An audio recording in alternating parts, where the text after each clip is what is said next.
your Instagram posts have given us the ability to get to know Hirsh as a person, not just as somebody, as a face in a photo. What do you want to convey with these kinds of posts? I mean, I think what's really important to us is that when you hear the number 134, it just becomes a number. And we really want to convey that Hirsh is a person with a life and a family and dreams and aspirations. And that's true for all of the other 133 people. Everyone is an individual. Everyone is an individual. Everyone is a universe to themselves. And that's why it's so important to us to really paint a vibrant picture. Who is this person, Hirsh? One of the videos that really stuck out to me was you have videos of his bedroom, and in it you have some posters. You have a poster that says Jerusalem is everyone, along with another piece that has the colors of the Palestinian flag. What does that say about Hirsh as a person? I mean, Hirsh is someone who has been involved in a youth group coexistence program for the last 6 years. We're a family that has been involved in the coexistence movement for 35 years. I mean, he grew up in an environment that really promoted those values. And that particular poster that you're talking about, he painted himself. And he wrote in Arabic, English, and in Hebrew, Jerusalem is for everyone. And I think that sort of encapsulates who he is and his worldview. And he's someone who has Palestinian friends who have been in touch with us since October 7th. These are the things that kind of get lost in this very bifurcated kind of attempt of the world to make this a black and white issue. And I think it does an injustice to the hostages and to the whole region and to the population that was so active in trying to create an alternative to what was happening. Do you see this as kind of the missing piece? I mean, when you talk about the people who were at the Nova Music Festival, even the people who lived on these kibbutzim, like, these are not who are being portrayed really throughout the world. Their views are very different. Is that a missing piece of this story? So first of all, we always say nobody of any political persuasion, anybody should be taken hostage the way these 134 people are being held. So there's no judging of who should and shouldn't be. Nobody should be taken hostage. There's either a total irony that the people taken were taken from the kibbutzim that are the most progressive when it comes to coexistence and a music festival of peace and love, or maybe there's an intentionality in that, who knows? But these are people who have been working towards a better future for the region. Rachel always correctly points out that these are also people who, of the original 252 hostages, there were 39 countries, 5 religions. There was a diversity to this population. There still is, of the remaining 134, that isn't being discussed, that there are Muslim Arabs still being held, and there are Buddhists and Christians and Hindus and people from countries around the world.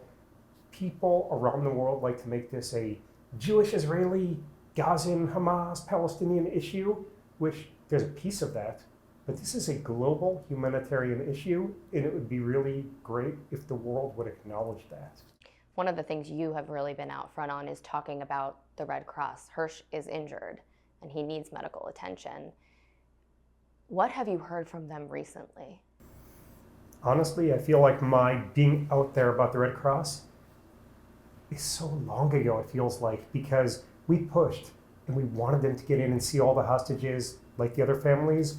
We invested dozens of hours in the first 67 days on that. And I say 67 days because it was on day 67 that we sat in their headquarters in Geneva and sat in a small conference room and asked them why they're not doing more. And the answers we got were vague and not direct. And we walked out and said, we have a limited number of hours every day to bring the one goal we're looking for, bringing home Hersh and all the hostages, this is not a path that's going to be productive for us, so we're stopping. How disappointing is that? I mean, it's the Red Cross.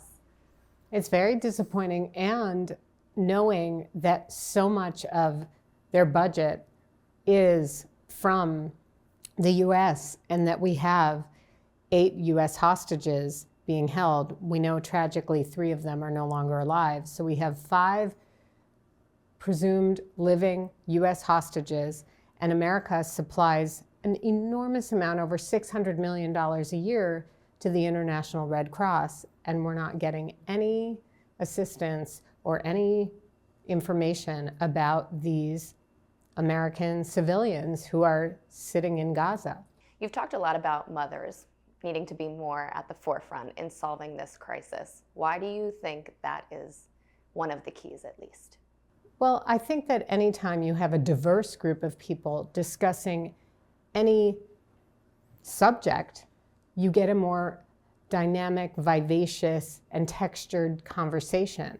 And the fact that the truth is, it doesn't have to be necessarily mothers, but that there are no women sitting at the negotiating table, I just think there would be a different flavor. I think when you have different people discussing any topic, you get more ideas.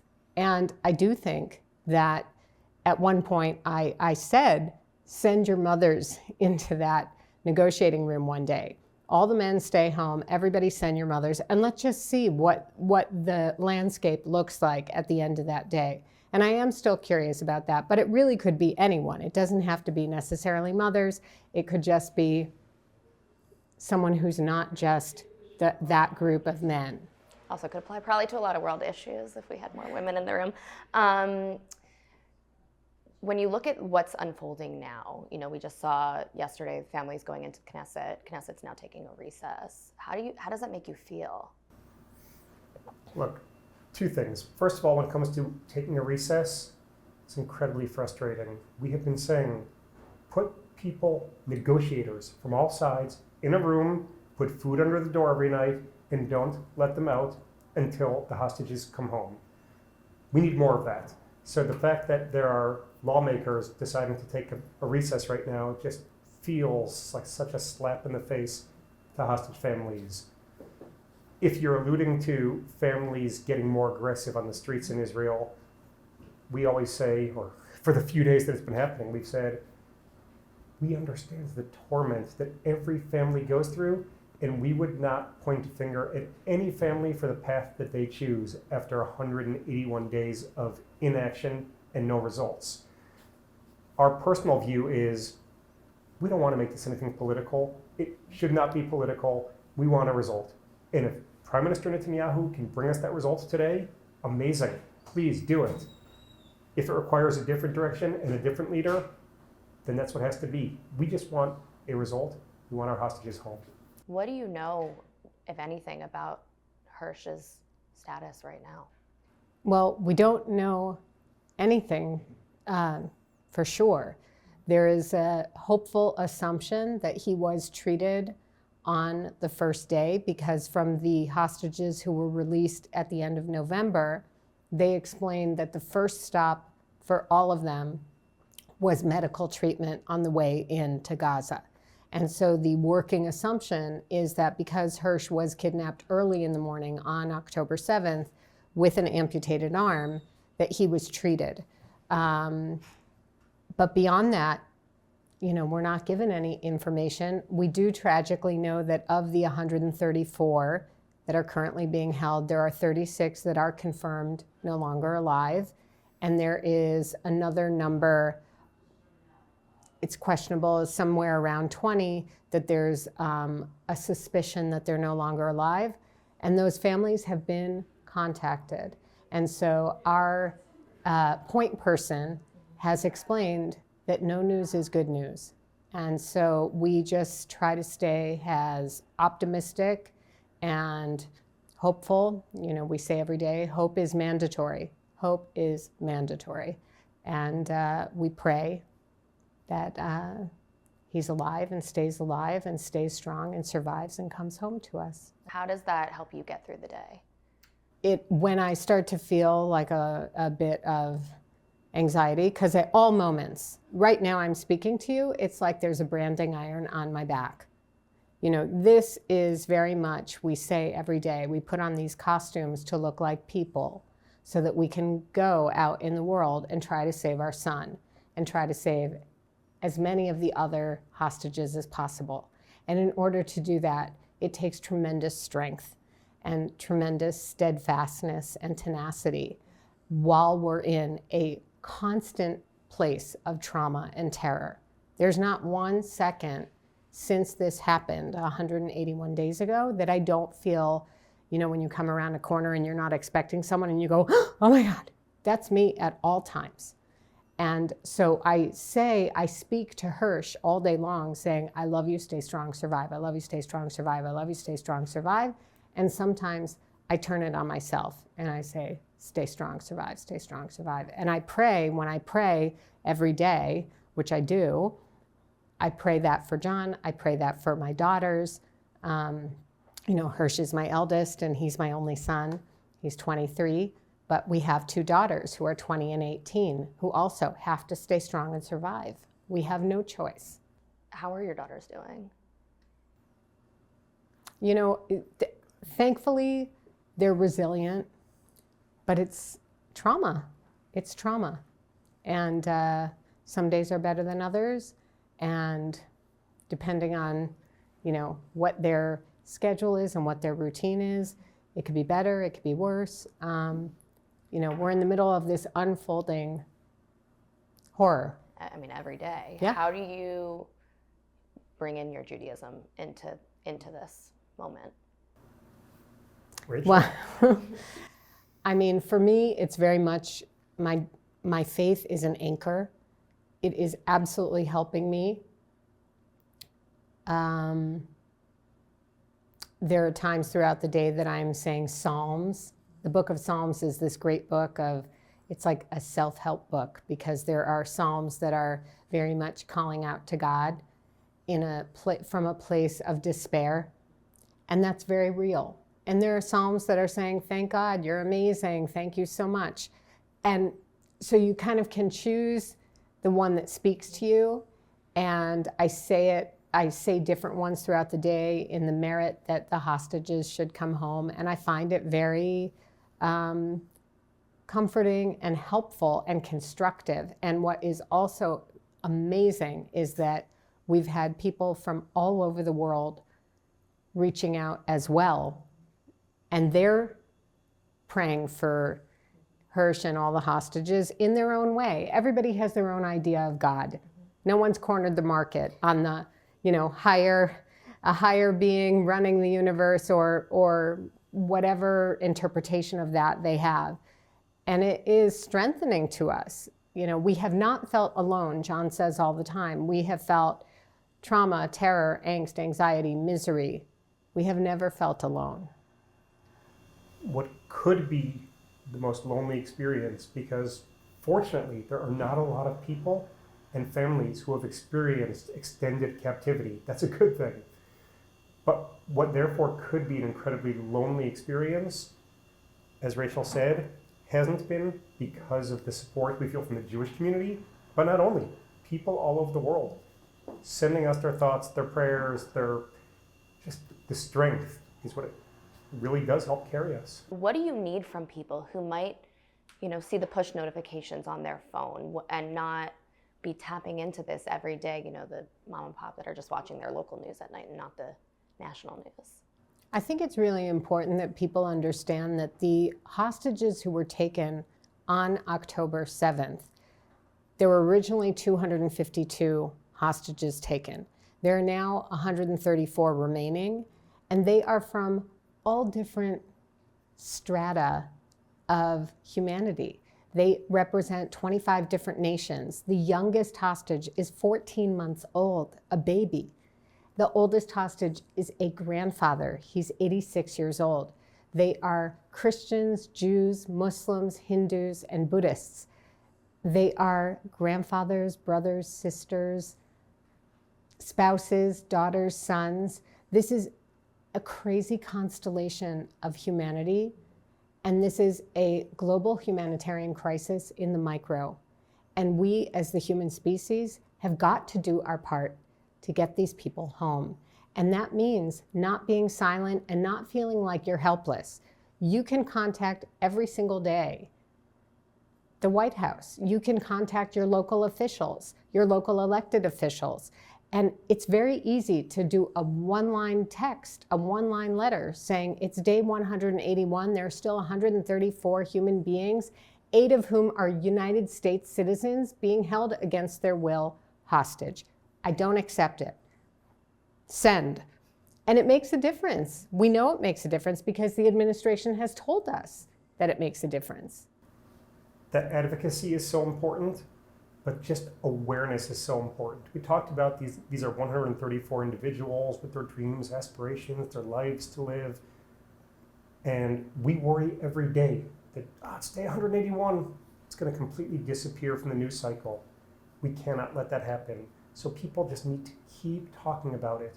We talk about it actively on social channels, Bring Hirsh Home. People could come there, follow, share, post. We're part of the broader family of hostages that's tagging everything at Bring Them Home Now. People can come there. We need to make sure that the world helps us keep this story on the radar so that those 134 are not left to languish in Gaza. What's it been like? I mean, you have joined this family that nobody wants to be a part of, but the strength and the community has been really something to see. I mean, we're very thankful that we are not going through this alone. So we don't feel alone because we get a lot of support, but we also, there is something about being in that unfortunate, no one chooses to be in a family like that, but we have met incredible people who are obviously, we can empathize with each other. And that's very important psychologically because it's so indescribable what we're going through. I don't think there's any words in all languages combined that can accurately portray what we are experiencing. So when I speak to another mother of a child there in Gaza, I feel that that person understands me. And so we have all gotten strength from each other. More than that, I would say in the last 181 days, we could count on one hand the number of times that we've smiled. And each one of those times was on a day when hostages came back home, either through a negotiated release or through the limited number of military rescues. But we did it because we knew who they were, meaning not the hostages, but their families. We would see the news and say, oh, Yair's sister is coming home. Moshe's daughter is coming home. We know these families. And we smiled for a moment and celebrated with them and reached out to them. And then we got back to work. For someone who has never seen Hirsh's photo, which it has been everywhere, what do you want us to know about him? Hirsh is a laid-back, happy-go-lucky, funny with a dry, dark sense of humor that is sarcastic but never mean, which is actually hard to be sarcastic without being mean. He is a voracious reader. He is wild about soccer. He loves music festivals and he loves travel. He had just gotten back from 9 weeks of traveling by himself, camping throughout Europe, going to 6 different music festivals. And he's someone who's very curious about people. He loves to ask questions and really leave room for you to answer. And he's a lot like his dad. He has very little ego, which is a great quality. Hard to come by. Yes. He's 23 years old. I think about him a lot in the last 181 days, obviously. And what I always think about is how never once in 23 years was I really upset with him. Never even considered raising my voice. He's not a perfect angel, but even when he's not, even in his not being a perfect angel, never crosses the line. He respects us. He respects all of his peers, and I've never been upset with him. Wow. Thank you guys so much for talking to me. I know it's so difficult, but I know that his story needs to be continued to be No, told. we're really grateful. It's really important to us, and we can't stop talking about these people.